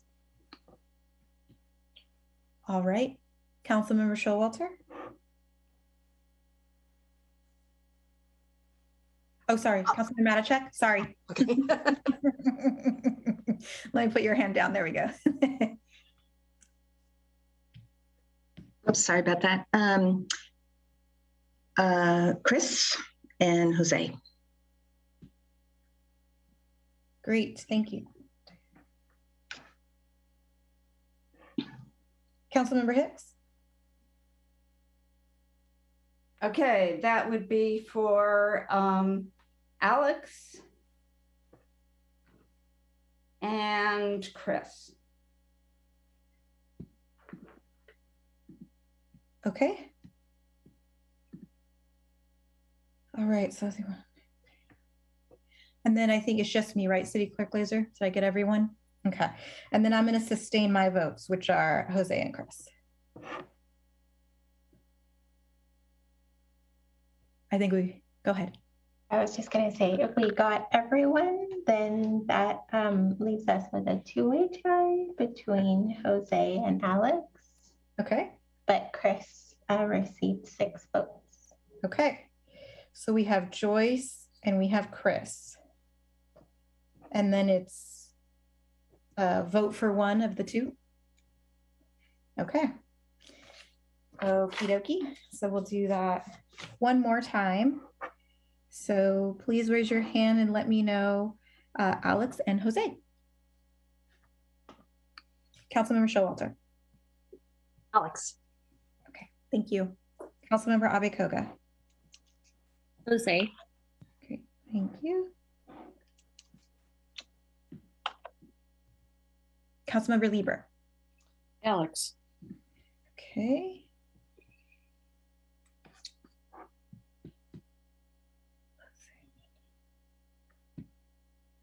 Councilmember Matashak. Jose. Okay, Jose. Councilmember Hicks. Alex. Okay. I think I'm missing somebody. Vice Mayor, am I missing you? Missing you and me. Yeah. This is the process.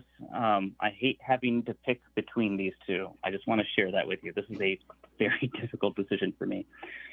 Alex. Okay.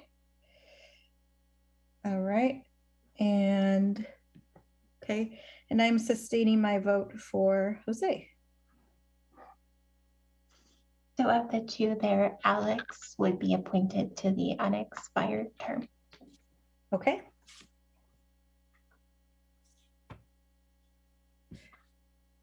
All right. So, okay. Councilmember Abekoga. Thank you, Mayor. So I think this is where I'd like to bring back the earlier topic that I brought up in terms of an alternate in light of our strong group of candidates and frankly the close vote that we had for the top candidates. I would like to make a motion that we make Jose Gutierrez the alternate for the EPC. Okay, so I just, before we go down that line, and Councilmember Lieber, I see your hand as well.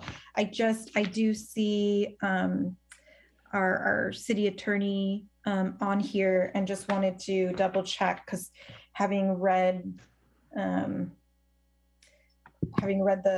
new policy and just wasn't sure if this needs to come back to council or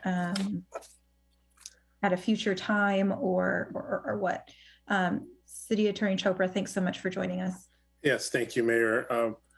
We did check the city charter and the city code, and it's ambiguous as to the alternate for the Environmental Planning Commission. The charter says the EPC shall be composed of at least 7 members, and then the zoning ordinance says it shall be composed of 7. And there's also no procedures set forth for how an alternate would participate on the EPC, such as we have for the RHC, for example. It's clearly delineated.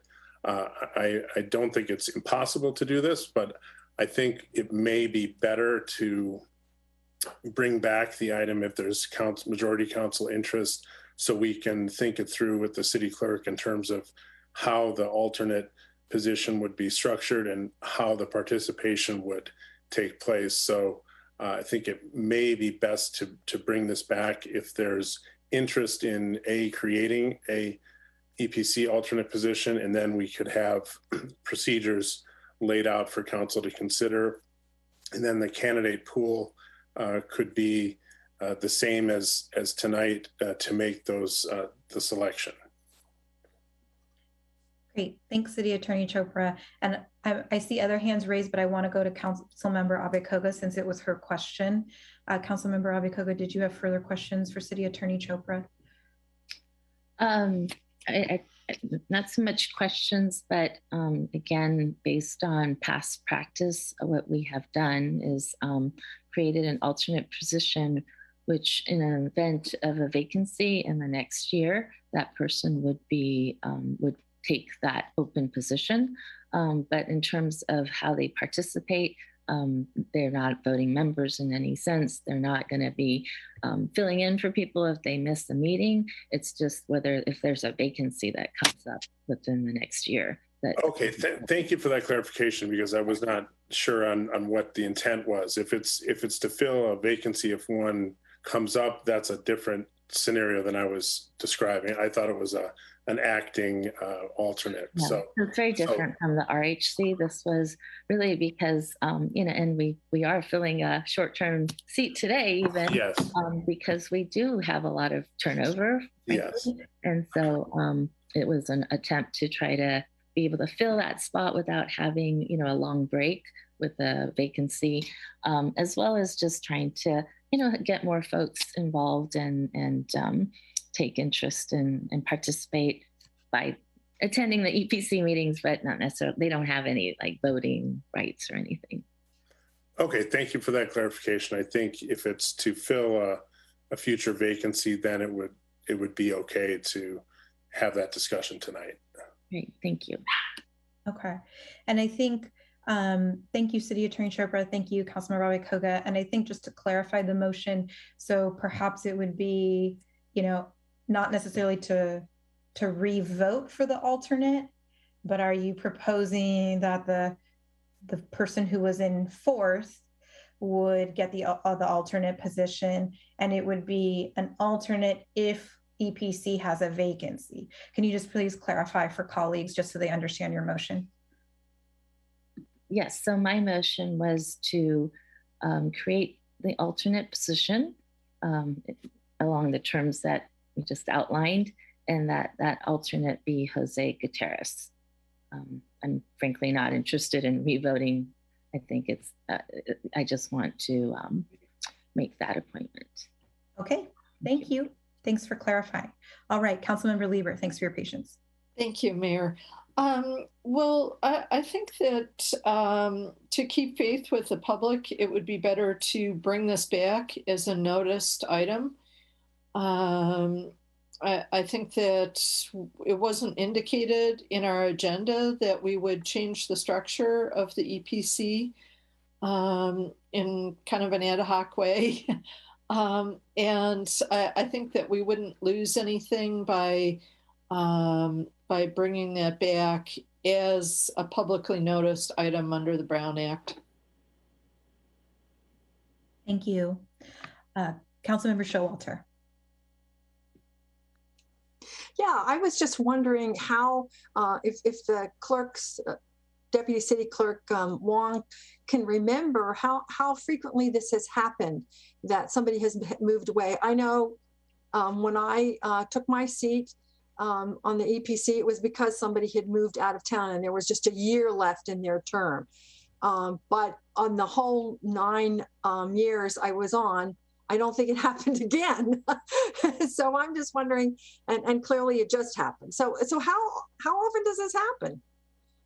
It's when the council decides to appoint an alternate if there's a vacancy prior to the annual recruitment. How often does somebody move away and create a hole in the EPC? This hasn't happened for a while. Yes.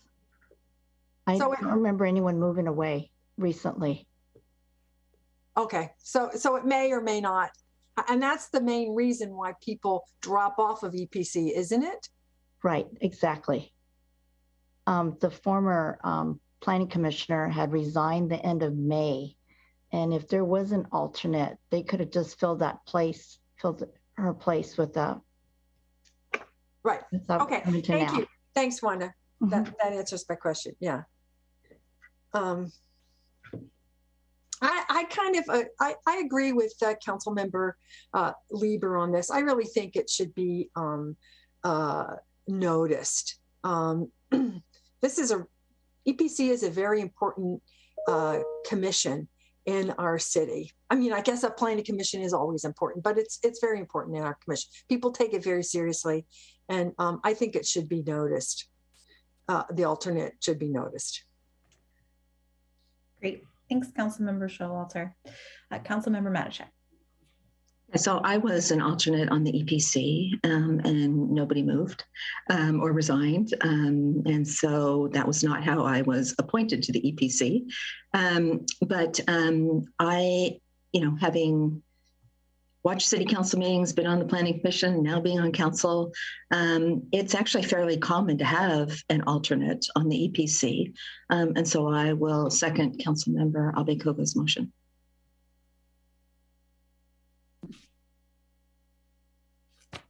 Okay. Councilmember Lieber. I'd like to move to lay the motion on the table until it can be publicly noticed for a meeting. Are you doing a substitute motion then, Councilmember Lieber, to Councilmember Abekoga's? Because Councilmember Abekoga made a motion. It was seconded by Councilmember Matichak. Or are you calling the question? No, definitely not calling the question. I'm moving that we lay the motion that's currently been seconded, that we lay that motion on the table until we can bring the item to a publicly noticed meeting. Okay, does that have a second?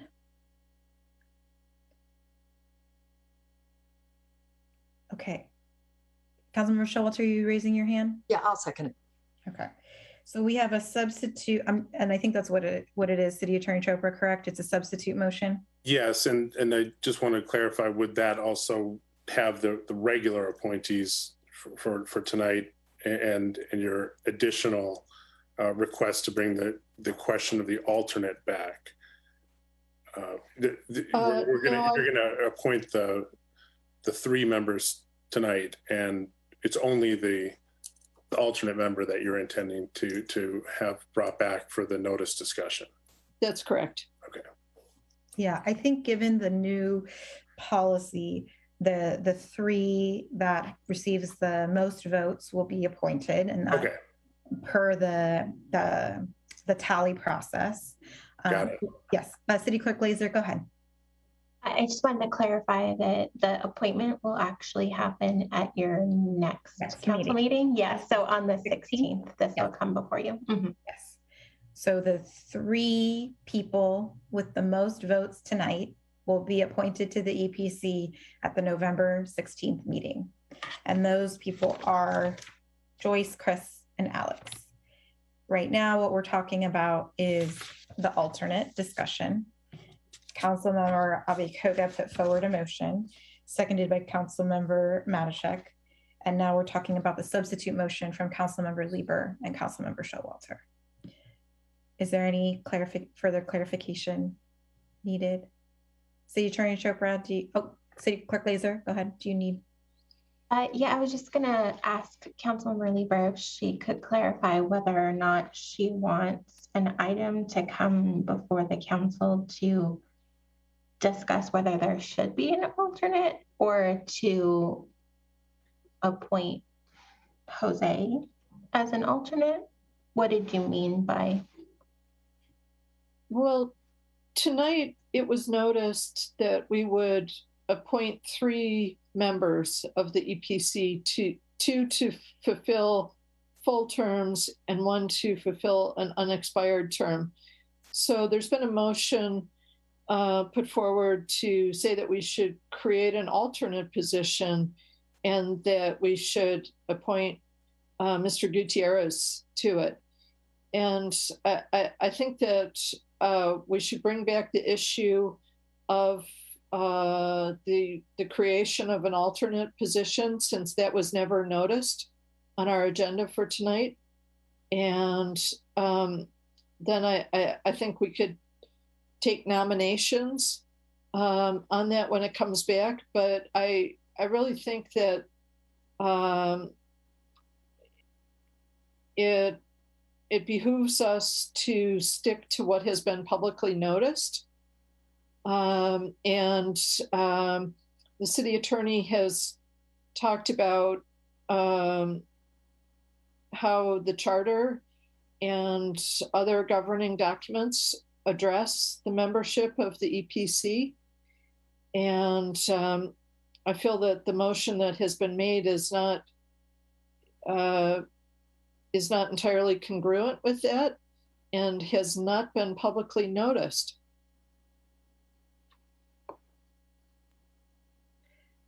Thanks, Councilmember Lieber. Does that clarify for colleagues and everyone on what the alternate motion is?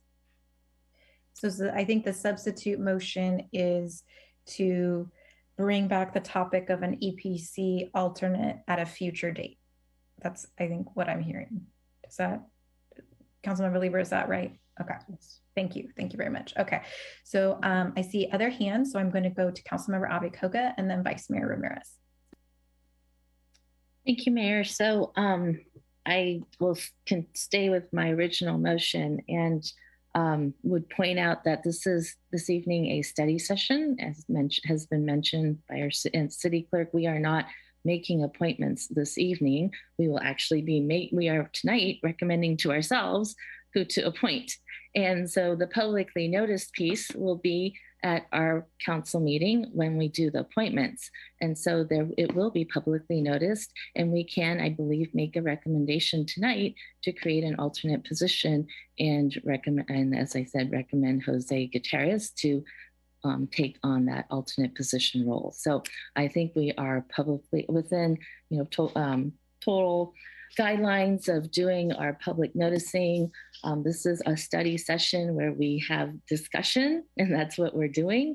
And I only bring this up really because it was such a tight vote. Frankly, number one, to advertise for just an alternate position, we've tried that. I think we've tried that in the past, and we just don't get a lot of applicants given the nature of what the alternate does. And I would point out that the alternate position would be for the appointment that begins in January 2022 until December of 2022. So it's really for that 1 year. So it's very difficult to reopen it and try to get applicants. So that's why I think it's, we should be working within this pool. And, Mr. Gutierrez came in very close to being appointed. Frankly, the others did not get anywhere near the same number of votes. And so that's why that's why I made the motion the way I did. I'm frankly not interested in just saying let's create an alternate position and then go out to try to recruit for that position. It's only within this context of the pool we have today, and because Mr. Gutierrez came in so close. So I will not be supporting the substitute motion, but will stick with my current motion should it fail, should the substitute fail. Thank you.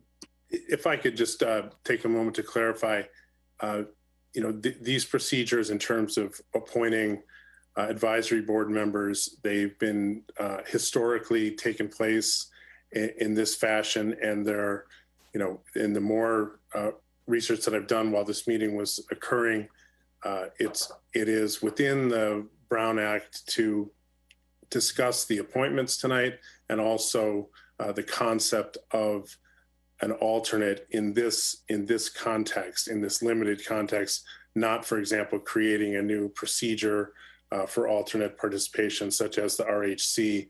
That was my misunderstanding of the motion to begin with. So the item tonight has been properly noticed under the Brown Act. There have historically been discussions of vacant positions and how to address those. And this is also a study session where there's a preliminary discussion of candidates and a recommendation and an intention by the council to make a final action on the 16th. So perhaps to Council Member Lieber's concerns, the 16th could be used as a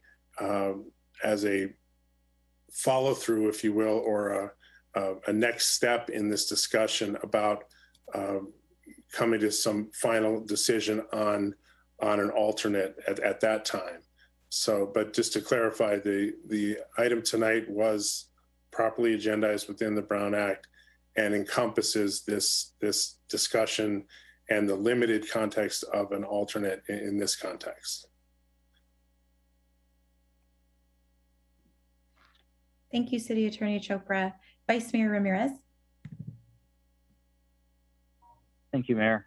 A couple of years ago, correct me if I'm wrong, we had a planning commissioner who made a request of the council to take an extended vacation, which was granted. And we appointed not just an alternate, but an alternate with voting authority to participate during her absence.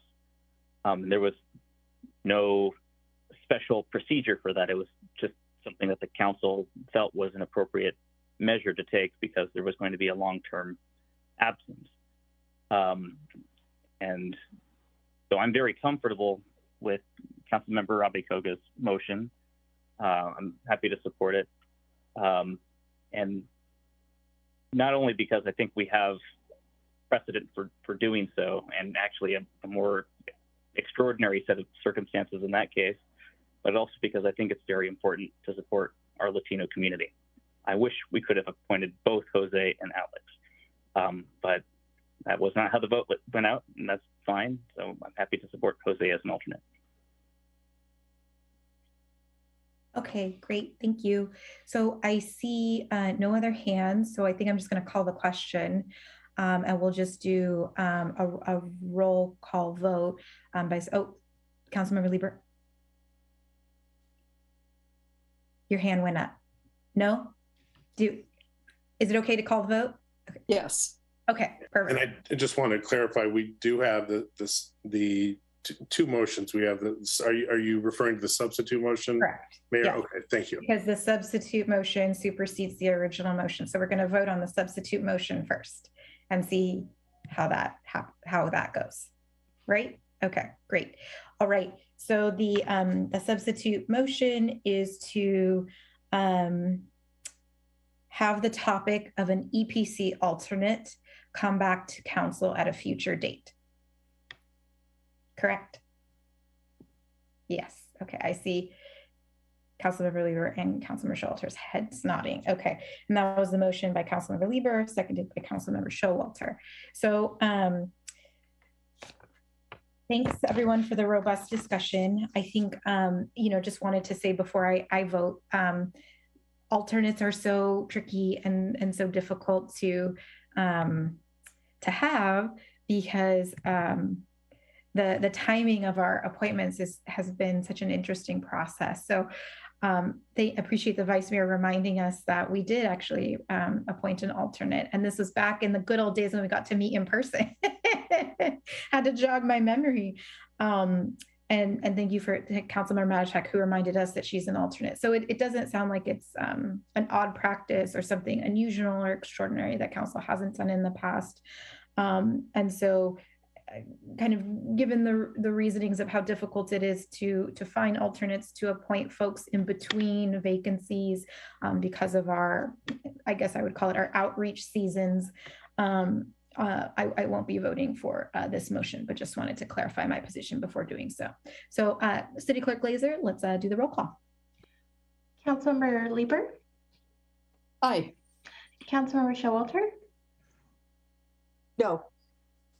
Councilmember Abe-Koga? No. Councilmember Hicks? No. Councilmember Matichak? No. Vice Mayor Ramirez? No. Mayor Kamei? No. Motion fails. Okay, so then we can go back to the original motion, which I believe was to appoint the fourth person or our runner-up, Jose Gutierrez, as an alternate should a vacancy become available.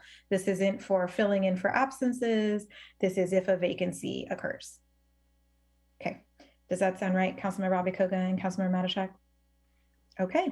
All right. So let's call that question. City Clerk Glazer. Councilmember Abikoga? Aye.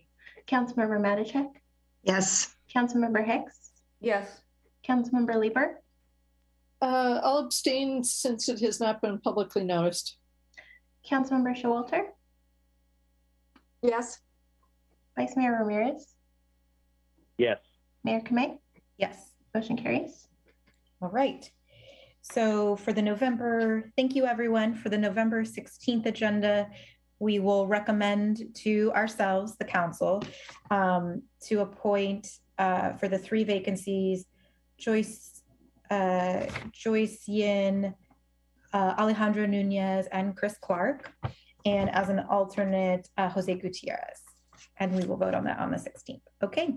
All right. Thank you, everyone. Anything else on this item, City Attorney or City Clerk? Did I get everything? Yes. Yes, Mayor. Thank you. Great. Thank you. Appreciate it so much. So we can move on to item 4, adjournment. So thank you so much for joining us, everyone. Our next regular City Council meeting will be held tomorrow, November 9th at 6:30 p.m. Until then, stay healthy, and our meeting is adjourned at 8:10 p.m. Thanks, everyone. Appreciate everyone's patience. Have a great night. Bye.